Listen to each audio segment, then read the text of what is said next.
Dans un monde où les cœurs étaient enveloppés d'ombre et les esprits enchaînés par les poids de la douleur, il vivait un homme solitaire nommé Victor. Depuis sa plus tendre enfance, Victor avait été confronté à la cruauté et à la discrimination. Sa peau était marquée par les cicatrices des mots blessants et son esprit était tourmenté par les regards méprisants. Victor était un esprit sensible, toujours avide d'amour et d'approbation. Il avait grandi dans un quartier où la violence régnait en maître et où les différences étaient perçues comme des faiblesses à exploiter. Les années passèrent et les blessures invisibles que Victor portait en lui se creusèrent profondément, étouffant lentement ses rêves et sa confiance en lui. Au fil du temps, Victor devint convaincu que sa seule chance de survie était de devenir insensible, de se détacher des émotions qui semblaient le condamner à une vie de souffrance perpétuelle. Il se tourna vers les enseignements anciens, les philosophies ésotériques et les textes sacrés pour trouver un moyen de se débarrasser de la douleur qui le dévorait. Dans les sombres labyrinthes des bibliothèques oubliées, Victor étudia les méthodes des stoïciens et des bouddhistes, s'imprégnant de leur sagesse millénaire. Il apprit à observer ses émotions sans s'y attacher, à les laisser flotter telle une brume passagère, sans les laisser prendre le contrôle de sa vie. Il se plongea dans la méditation, trouvant la paix intérieure dans les profondeurs silencieuses de son esprit tourmenté. Mais ce détachement émotionnel n'était qu'une première étape. Victor savait qu'il devait également se libérer des chaînes de la compassion excessive.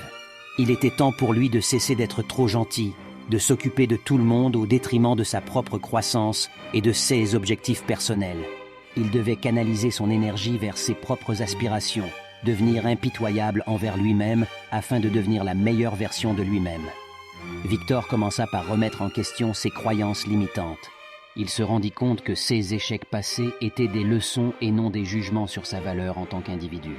Il se donna la permission de rêver grand, de croire en ses capacités et de se fixer des objectifs audacieux.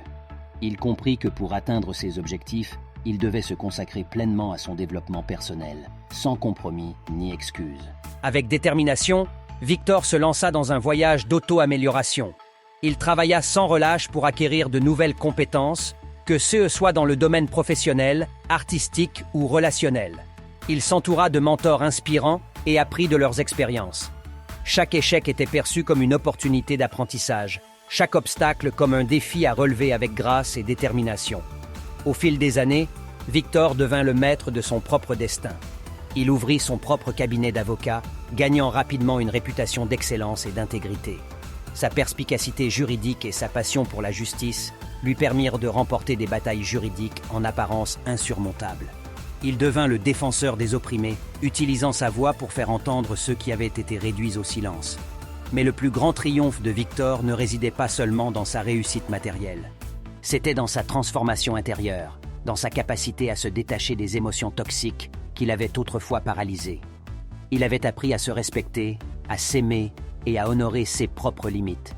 Il avait cessé d'être la victime de sa propre gentillesse et était devenu un maître de sa destinée. Un jour, alors que Victor se tenait au sommet de sa réussite, il rencontra celle qui avait été sa compagne autrefois. Elle était venue le trouver, désireuse de reprendre leur relation là où il l'avait laissée. Mais Victor, conscient de l'impact destructeur de leur passé tumultueux, choisit de prendre une décision difficile. Il l'ignora complètement, car il savait que son bonheur et sa croissance personnelle ne dépendaient plus de cette relation. Victor continua à avancer sur son propre chemin, inspirant ceux qui croisèrent sa route.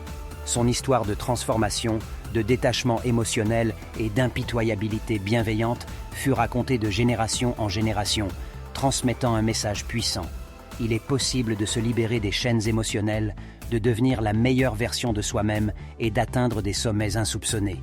Ainsi, Victor devint un symbole d'espoir pour ceux qui se trouvaient perdus dans les ténèbres de leurs propres émotions. Son parcours gothique de transformation les guidait vers la lumière, leur rappelant qu'ils étaient les auteurs de leur propre destinée.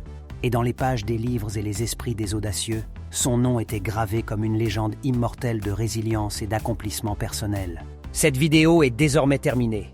Comme tu l'as compris, tu dois briser tes chaînes pour devenir la meilleure version de toi-même. Alors fonce et ne t'arrête pas, car oui, tu es inarrêtable. N'hésite pas à regarder d'autres histoires et à t'abonner pour soutenir la chaîne. À bientôt